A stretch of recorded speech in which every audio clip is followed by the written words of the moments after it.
बिस्मिल्लाहिर्रहमानिर्रहीम। अस्सलाम वालेकुम दोस्तों, मेरा नाम है आदिल अवान और आप देख रहे हैं Adil Awan 6 TV.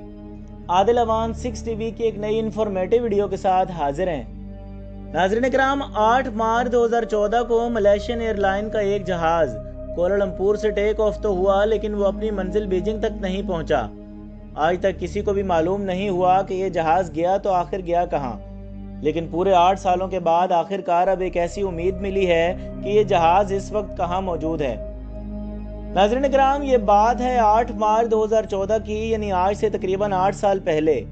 Malaysian airline का एक जहाज फ्लाइट MH370 को मलेशियन कैपिटल कोलालमपुर से टेक ऑफ करके चाइना के कैपिटल बीजिंग तक जाना था। इस फ्लाइट में 2 पायलट, 12 कैबिन क्रू और 237 पैसेंजर्स मौजूद थे, जिनमें से ज्यादातर पैसेंजर्स का ताल्लुक चाइना से था। नाज़रीन इकराम, दोनों पायलट इंतहाई तजर्बाकार थे, जिनमें से 53 साल कैप्टन ज़ाहरी अहमद शाह को 33 साल का फ्लाइट एक्सपीरियंस था, जबकि 27 साल के को पायलट फारिक अब्दुल हमीद वो पायलट थे जिनको 7 साल का फ्लाइट एक्सपीरियंस था। नाज़रीन इकराम, अगर इस जहाज की बात की जाए तो ये 11 साल पुराना बियोंग 777 जहाज था, जिसमें ना ही किसी किस्म की कोई प्रॉब्लम थी और ना ही कोई टेक्निकल इशू था।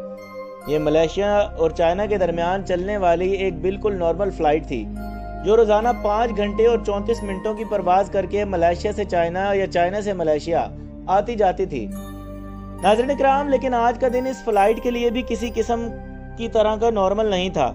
इस जहाज़ को बेशक 5 घंटों और 34 मिनट तक परवाज़ करनी थी, लेकिन टेक ऑफ से पहले ज़रूरत से ज़्यादा इसमें फ्यूल डाला गया, जिससे वो 7 घंटे 41 मिनट तक परवाज़ कर सकता था, यानी अपनी रिक्वायरमेंट से भी 2.25 घंटे ज़्यादा। नाज़रीन इकराम, ऐसा करना भी एयरलाइंस की रूटीन प्रैक्टिस होती है, ताकि अगर जहाज़ को ख़राब मौसम या इमरजेंसी में अगर कहीं और डाइवर्ट किया जाए तो उसके पास एक्स्ट्रा फ्यूल मौजूद हो।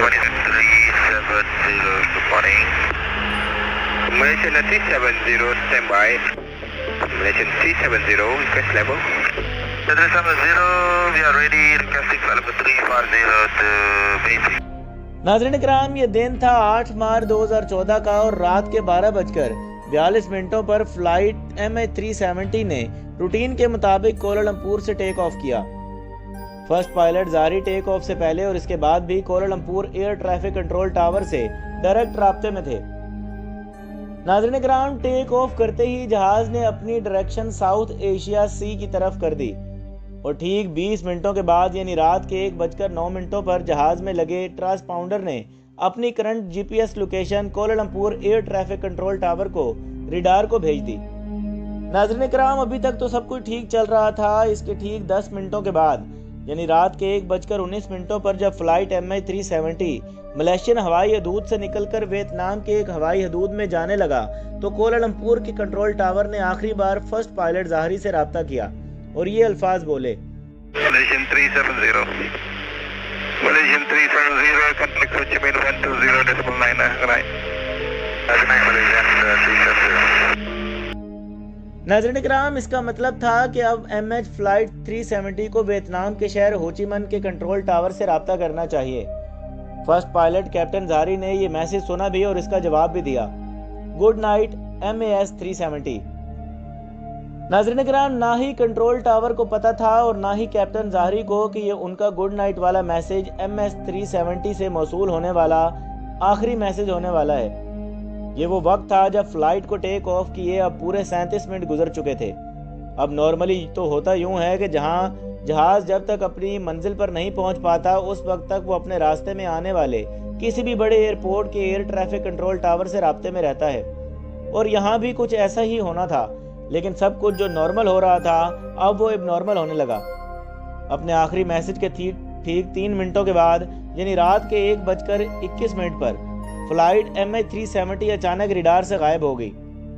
नाज़रीन इकराम, यानी कोलालमपुर और हो ची minh दोनों के रिडार से जहाज पूरी तरह गायब हो चुका था। अब ये बात तो कोलालमपुर टावर के लिए बिल्कुल नॉर्मल थी, क्योंकि उनका ख्याल था कि हो ची minh टावर और उसके रिडार पर जहाज चला गया होगा। लेकिन जब हो ची minh टावर कंट्रोल टावर से राब्ता किया गया कि MH370 जहाज को अपने रिडार से गायब होते हुए हो ची minh टावर ने देखा, तो उसको कुछ गड़बड़ लगी। उन्होंने फौरन कैप्टन से खैरियत मालूम करने के लिए वायरलेस किया, तो आगे से किसी किस्म का कोई जवाब नहीं आया। नाज़रीन इकराम, अगले 18 मिनटों तक हो ची मिन्ह टावर जहाज से राब्ता करता रहा, लेकिन जहाज के पायलट की तरफ से कोई जवाब मौसूल नहीं हुआ। नाज़रीन इकराम, फौरन हो ची मिन्ह टावर ने कोलालमपुर टावर से कॉन्टैक्ट किया और उनको सारी सिचुएशन से अपडेट किया। अब नॉर्मली इस कंडीशन में 1 घंटे के अंदर अंदर रेस्क्यू सेंटर को इन्फॉर्म करना होता है, लेकिन कोलालमपुर कंट्रोल टावर ने पूरे 4 घंटों के बाद एरोनॉटिकल रेस्क्यू कोऑर्डिनेशन सेंटर को इन्फॉर्म किया और तब तक बहुत देर हो चुकी थी। सुबह के 6:15 हो चुके थे और यही वो टाइम था जब MH370 को बीजिंग में लैंड करना था। नाज़रीन इकराम, एक उम्मीद तो ये थी कि शायद जहाज अपने वक्त पर बीजिंग लैंड कर जाए, लेकिन वहां से भी कोई अच्छी खबर नहीं आई।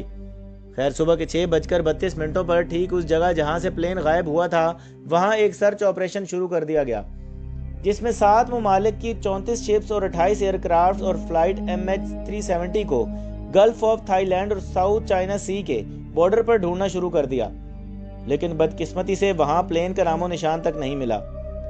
नाज़रीन इकराम, इस वक्त तक पूरी दुनिया को इस हादसे का पता चल चुका था। टीवी, न्यूज़, वेबसाइट्स और सोशल मीडिया सब के सब यही खबर दिखा रहे थे। इस दौरान कई ममालिक की इन्वेस्टिगेशन टीम भी सर्च ऑपरेशन का हिस्सा बन गई। प्लेन का अचानक तमाम रडार से गायब हो जाना और वाकई किसी को भी हजम नहीं हो रहा था, और अगर वो इस एरिया पर समंदर में क्रैश होता भी तो इतना बड़ा जहाज है, कोई न कोई चीज़ तो पानी में तैरती हुई ज़रूर नज़र आती। अगले पूरे 4 दिनों तक सर्च ऑपरेशन चलता रहा, लेकिन कहीं से भी कोई अच्छी खबर ना मिली। लेकिन चौथे दिन एक खबर आई कि तमाम रेस्क्यू ऑपरेशन टीम को हिलाकर जिसने रख दिया। नाज़रीन इकराम, 8 मार्च को 1:21 पर फ्लाइट MH370 जब रडार से गायब हुई थी, उस वक्त सिविलियन रडार से तो वो गायब हो चुकी थी, लेकिन मलेशियन मिलिट्री के एक रडार पर वो अगले 1 घंटे तक शो होती रही। इसके बाद जो कुछ हुआ वो कुछ यूं था। नाज़रीन इकराम, सिविलियन रडार से गायब होने के बाद जहाज ने चंद मिनटों के लिए राइट पर जाना शुरू किया और फिर यू टर्न लेकर वापस मलेशिया की तरफ टर्न किया। पूरे 31 मिनटों के बाद जहाज ने मलेशिया के शहर पीनंग को क्रॉस किया और फिर मलाक्का स्ट्रेट की तरफ टर्न कर गया। नाज़रीन इकराम, आखिरी बार जहाज तक मिलिट्री रडार की रेंज थी, वहां तक तो मिलिट्री रडार की रेंज पर जहाज नमूदार होता रहा, लेकिन इस जहाज को इसके बाद से नहीं देखा गया। नाज़रीन इकराम, इस जहाज को इंडियन ओशियन के उस पॉइंट तक डिटेक्ट किया गया, उस वक्त रात के 2:22 हो रहे थे। अब इसके बाद MH370 ना ही मिलिट्री रडार और ना ही सिविलियन रडार पर कहीं नजर आया। नाज़रीन इकराम, पूरे रेस्क्यू टीम और इसके प्लान से जुड़ा हर शख्स सिर्फ यही गुत्थी सुलझाने में लगा हुआ था कि जहाज गया तो आखिर गया कहां। इससे भी बढ़कर जो चीज ज्यादा तंग कर रही थी वो ये थी कि जहाज ने बीजिंग की बिल्कुल अपोजिट डायरेक्शन में शार्प यू टर्न क्यों कर दिया। जो रेस्क्यू टीम पहले गल्फ ऑफ थाईलैंड और साउथ चाइना सी में जहाज को सर्च कर रही थी, अब वो इंडियन ओशियन के इस हिस्से में ढूंढना शुरू हो गई, लेकिन हैरत अंगेज तौर पर यहाँ पर भी प्लेन का कोई अता पता ना मिला। अगले कुछ दिनों के बाद एक और खबर मिली और उसने एक बार फिर से पूरी सिचुएशन ही बदल कर रख दी। नाज़रीन इकराम, पता ये चला कि जहाज मिलिट्री रडार से तो 2:22 पर गायब हुआ, लेकिन एक सैटेलाइट ऐसी थी जिससे वो लगातार राब्ते में था। आपको यहाँ बताते चलें कि ये बियोंग एयरप्लेन के लिए आम सी बात है कि जब उनका अपना कम्युनिकेशन सिस्टम किसी वजह से ख़राब हो जाता है तो वो सैटेलाइट से रब्ता करना शुरू हो जाते हैं और इनका रब्ता ऑटोमेटिकली तौर पर खुद ब खुद हर घंटे के बाद होता रहता है। नाज़रीन इकराम, इस जहाज़ ने भी ऑटोमेटिकली हर घंटे के बाद 35,000 किलोमीटर दूर एमरसेट नामी एक सैटेलाइट से रब्ता करने की कोशिश की और इस सैटेलाइट पर सेव डेटा की वजह से एक्सपर्ट्स ने एक कम्प्लेक्स कैलकुलेशन परफॉर्म की तो आखिरकार फ्लाइट MH370 के अगले मूव का भी पता चल गया। पता ये चला कि मिलिट्री रडार से भी गायब होने के बाद मलेशियन एयरक्राफ्ट ने दोबारा एक टर्न लिया और अगले 5 घंटों तक इसी डायरेक्शन में इंडियन ओशन के ऊपर फ्लाई करता रहा। सुबह को 8:19 पर जहाज ने आखिरी बार सैटेलाइट से राब्ता बनाने की कोशिश की और ये MH370 की तरफ से मिलने वाला सबसे आखिरी सिग्नल था। इसके बाद ना ही जहाज ने किसी और सैटेलाइट से राब्ता किया और ना ही वो किसी और रडार पर शो हुआ। नाज़रीन इकराम, यानी जिस वक्त रेस्क्यू टीम अपनी पहली बार जहाज को ढूंढ रही थी, असल में उस वक्त जहाज फ्लाई कर रहा था, लेकिन उसकी लोकेशन वहां से बहुत दूर थी। एक्सपर्ट्स और इन्वेस्टिगेशन टीम का मानना है कि ऑस्ट्रेलिया से 2000 किलोमीटर मगरिब में इंडियन ओशन के ठीक इस कर्व स्पॉट पर आकर जहाज का सैटेलाइट से राब्ता टूट गया था। यानी कोलालमपुर से टेक ऑफ करने के बाद इस कर्व स्पॉट तक पहुंचने में जहाज को पूरे 8 घंटे लगे اور جہاز میں ٹوٹل فیول بھی صرف اتنا ہی تھا، تو اس بات کی کافی زیادہ چانسز ہیں کہ پلین MH370 اسی کروڈ اسپاٹ میں کہیں فیول ختم ہونے کی وجہ سے کریش ہو گیا ہوگا۔ ناظرین کرام، انڈین اوشین کا یہ ہائی لائٹڈ حصہ، کرڈ حصہ، جو پورے انڈیا سے بھی بہت بڑا ہے، اور یہاں پر شروع کیا گیا ایک سرچ آپریشن جو کہ ڈیپ سی سرچ آپریشن تھا۔ MH370 کو ڈھونڈنا بہت ضروری تھا، کیونکہ جب تک پلین اور اس کا بلیک باکس نہیں ملے گا، اس کا پتہ نہیں چلے گا کہ کریش ہونے سے پہلے پلین کے اندر کیا کچھ ہو رہا تھا۔ ناظرین کرام، کئی مہینوں نہیں کئی سالوں تک پلین کو تلاش کیا جاتا رہا، لیکن یہاں پر بھی جہاز کا کوئی سراغ نہ ملا۔ 3 سالوں کے بعد ڈیپ سی سرچ آپریشن کو آخر کار ختم کر دیا گیا، جس میں $160 ملین سے بھی زیادہ خرچہ ہو چکا تھا۔ ناظرین کرام، سرچ آپریشن کے دوران جہاز کا تو کوئی اتا پتہ نہیں ملا، لیکن 2015 میں یعنی پلین کے غائب ہونے کے 1 سال کے بعد جہاز کا رائٹ فلیپرون تیرتا ہوا آئی لینڈ آف ری یونین کے ساحل پر جا پہنچا۔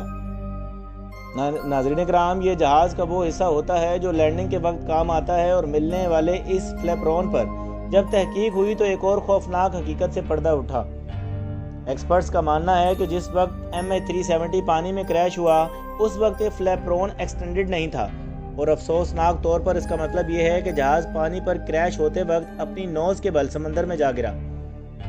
ناظرین کرام، اگلے کئی سالوں کے دوران جہاز کے کئی اور حصے بھی افریقہ کے ساحل سے ملے، لیکن آج تک جہاز یا اس میں بیٹھے پیسنجرز کا کوئی سراغ نہ مل سکا۔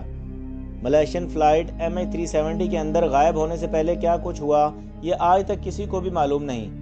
کچھ انویسٹیگیٹر کا شک ہے کہ پلین ہائی جیکٹ ہوا ہوگا، اور کچھ اس بات پر یقین رکھتے ہیں کہ کسی الیکٹریکل فیلئر کی وجہ سے جہاز کا باہر کی دنیا سے رابطہ ٹوٹ گیا تھا، اور آکسیجن کی کمی کی وجہ سے پلین کے اندر بیٹھے ہوئے تمام لوگ بے ہوش ہو گئے ہوں گے۔ ناظرین کرام، خیر اصل ریزن کیا ہے، یہ تو جہاز کے اندر بلیک باکس میں محفوظ ریکارڈنگ سے ہی پتہ چل سکتا ہے، جو پلین کے ساتھ ہی انڈین اوشین میں ہی غائب ہے۔ MH370 کے غائب ہونے کے پورے 8 سال بعد یعنی فروری 2022 میں ایک بار پھر سے جہاز کے ملنے کی امید دلائی گئی۔ ناظرین کرام، ایک British retired aerospace engineer Richard Godfrey نے دعویٰ کیا ہے کہ ویک سگنل انالائسس کے ذریعے اس نے جہاز کی اصل لوکیشن کا اندازہ لگا لیا ہے، اور حیرت انگیز طور پر یہ رچرڈ نے جو پن پوائنٹ لوکیشن بتائی ہے وہ بھی انڈین اوشین کے اسی کرڈ ایریا میں موجود ہے، اور رچرڈ کا ماننا ہے کہ اس کی بتائی گئی ٹھیک اس لوکیشن پر انڈین اوشین کے 4000 میٹر نیچے ملیشین ایئر لائن کا گم شدہ جہاز ابھی بھی موجود ہے۔ ناظرین کرام، یہ اتنی ہی گہرائی ہے جتنا نیچے ٹائٹینک شپ پورے 74 سال کی کوششوں کے بعد 1985 میں ملا تھا۔ ہم Malaysian authorities retired aerospace engineer کے اس کلیم کو کتنا سیریس لیتی ہے، اور اس جگہ پر ایک نیا سرچ آپریشن لانچ کیا جاتا ہے یا نہیں، یہ تو وقت ہی بتائے گا۔ ناظرین کرام، آپ کو ہماری یہ ویڈیو کیسی لگی؟ امید ہے پسند آئی ہوگی۔ اگر آپ کو ہماری یہ ویڈیو اچھی لگی تو کمنٹ سیکشن میں ضرور بتائیں، اور ہمارے چینل عادل اوان 6 TV کو سبسکرائب کریں، لائک کریں، شیئر کریں، اور بیل آئیکن پر ضرور کلک کر دیں تاکہ نئی آنے والی انفارمیٹیو ویڈیو آپ کو سب سے پہلے مل سکے۔ بہت شکریہ، جزاک اللہ، اللہ حافظ۔